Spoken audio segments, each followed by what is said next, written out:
Hello everyone, welcome to my mini blog. চলছে আমাদের Malaysia series. গতকাল আমরা কলকাতা এয়ারপোর্ট থেকে এয়ার এশিয়ার ফ্লাইটে কুয়ালালামপুর হয়ে চলে এসেছিলাম লাঙ্কাউই। চেনাং বিচে হোটেলে চেক ইন করেই চলে গেছিলাম লাঙ্কাউইর অসাধারণ সানসেট দেখতে। ডে 2 শুরু হলো লাঙ্কাউই রিসর্টে ব্রেকফাস্ট বুফে দিয়ে। বেশ vast spread, bread, serial, fruit, sausage, sandwich থেকে শুরু করে রাইস, নুডলস, চিকেন কি নেই।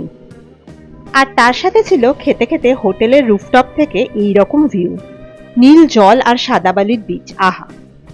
পেট ভরে খেয়ে বেরিয়ে পড়লাম এখানকার সবচেয়ে ফেমাস লাঙ্কাউই স্কাই ব্রিজ দেখতে।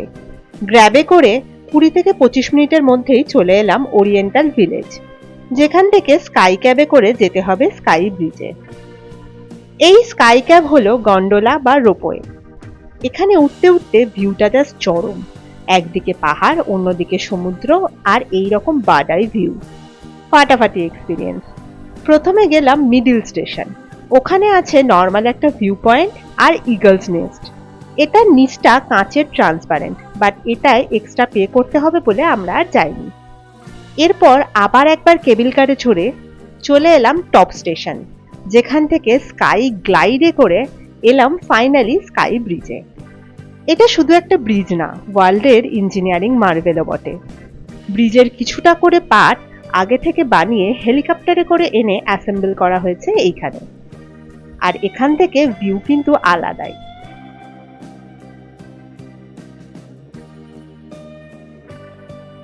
নিচে নেমে এসে গরম থেকে বাঁচতে নিয়ে নিলাম আইসক্রিম।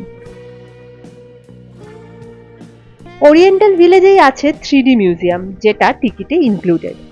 এটাও একদম মিস করার মতো না। অনেক ছবি টবি তুলে ফিরে এলাম চিনাং বিচের সানসেট টাইমে। কমলা আকাশের শোভা দেখতে দেখতে আর ছেলের জলে লাফালাফি করতে করতেই দেখি বিচে শুরু হয়ে গেছে ফায়ার শো। অনেকেই নিজের পছন্দের ড্রিঙ্কস নিয়ে বসে গেছে এই শো দেখতে। চারদিক জমজমাট দোকানের মেলা, লোকে যে যার মতো এনজয় করছে। আজ ডিনার করলাম বিচের ধারেই একটা জায়গায়। অ্যাম্বিয়েন্সটা খুব lively. Prawn, chicken, seafood আর রকমারি খাবারের মেলা এখানে। ছেলে খেলো ভাত আর ওমলেট।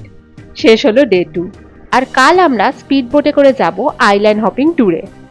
ফুল ভিডিওর লিংক রইল, সমস্ত ডিটেলস থাকবে বড় ভিডিওতে। টাটা।